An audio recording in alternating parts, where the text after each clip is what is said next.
Good afternoon, Bay Nation. Welcome to another episode of Fantasy Bay. I'm your host, Mike Williams, and today we're going to be going over the waiver wire. Week 6. And yes, I'm wearing the waiver wire hat with mixed reviews.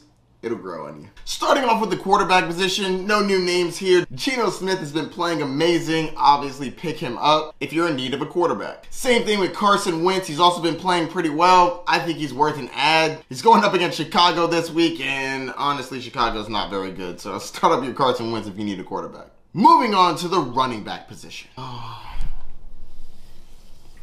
This one actually hurts. It really, really hurts. For anyone who's been watching the videos where I've been really excited about people scoring touchdowns, you're going to understand this even more. Rashaad Penny went down to a season-ending injury, and that is awful. I hope he gets better. I really do. He's had some injuries in the past, and they've really hampered his career. But this is fantasy football, and I am forced to talk about where do we go from here. Well, hopefully you had Kenneth Walker III on your team, like I did. But hopefully you weren't as dumb as me. I dropped Kenneth Walker this week.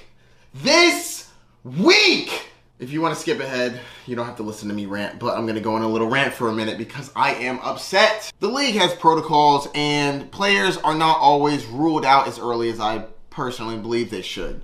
Such as Treylon Burke, who is now on IR and we knew was going to be on IR early in the week, but he was questionable. Couldn't move into my IR spot. Keenan Allen, who has been out for the last 2 or 3 weeks, up in the air until game time.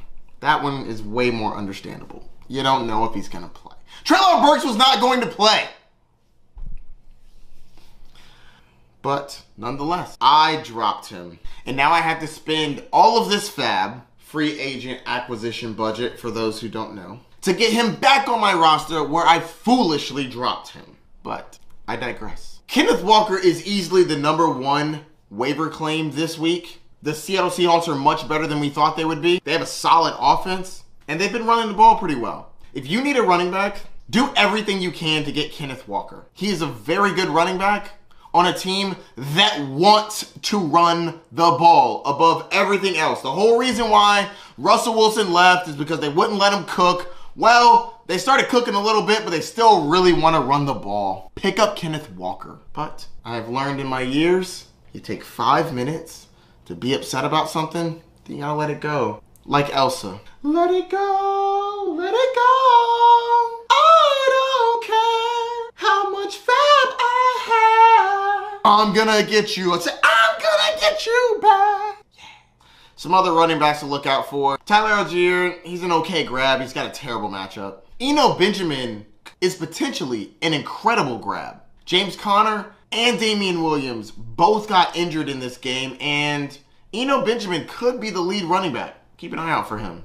If you find out more information on the injury, he could become even more valuable. And of course, the other running backs that are fringe starters, Mike Boone, Rachaad White, and Isaiah Pacheco. They're all solid grabs if you need someone. Moving on to the wide receiver position. People have been dropping Jacoby Myers. I think he's worth a grab even with Bailey Zappi throwing him the ball. Michael Gallup, if he's on your waiver wire, he's still worth a grab. Isaiah McKenzie is a talented wide receiver, and when he comes back from injury, I think he'll be valuable. Hopefully he plays against Kansas City. If not, you got to hold him through the bye. Alec Pierce is also a good grab. He had 9 targets last week. Pretty solid. I definitely think he should be on rosters. My #1 tight end to grab off the waiver wire, Taysom Hill. He is a quarterback playing as a tight end. He's worth it if nothing but for the upside of him playing quarterback mid-game. Because they play him out of the Wildcat so often, honestly, he's my top waiver pick for the tight end. Hayden Hurst doing work, 7 targets and a touchdown.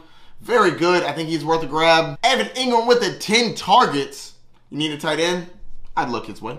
And I still like Robert Tonyan and Logan Thomas. As for the defenses, if the Rams are out there, I'd grab them. They're going against the Panthers. Panthers are terrible. They also just fired their head coach. Packers are going against the Jets.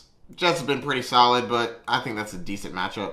Everyone else are really just flyers. If no one else is out there, I guess you can grab the Colts or the Patriots. Colts are playing against the Jaguars. Patriots are playing against Cleveland. But that's going to do it for my waiver wire episode for week 6. Let me know who I missed. Don't forget to like, subscribe, and hit that notification bell down below. If you have any questions, hit me up. Good luck on the wire this week. Peace.